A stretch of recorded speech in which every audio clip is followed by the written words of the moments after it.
കുട്ടമ്പുഴ പഞ്ചായത്തിലെ മാമലക്കണ്ടം ഗവൺമെന്റ് ഹൈസ്കൂളിനായി പുതിയ മന്ദിരം നിർമ്മിക്കും. 1 കോടി രൂപയാണ് അനുവദിച്ചിട്ടുള്ളത്.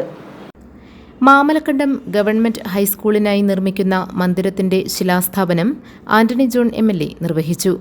ജില്ലാ പഞ്ചായത്ത് പ്രസിഡന്റ് KG രാധാകൃഷ്ണൻ, സൗമ്യ ശശി, അരുൺ ചന്ദ്രൻ എന്നിവർ പ്രസംഗിച്ചു.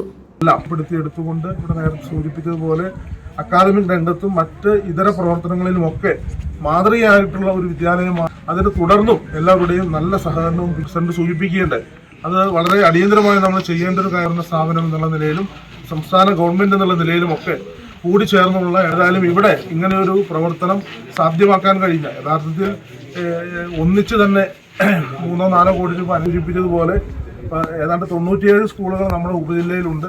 അതിൽ തന്നെ സർക്കാർ എയ്ഡഡ് സ്കൂളുകളുണ്ട്. അപ്പോൾ 2 ഘട്ടങ്ങളായി ഈ നിർമ്മാണം പൂർത്തീകരിക്കാൻ വേണ്ടി തീരുമാനിച്ചത്. GTV news, Kuttampuzha.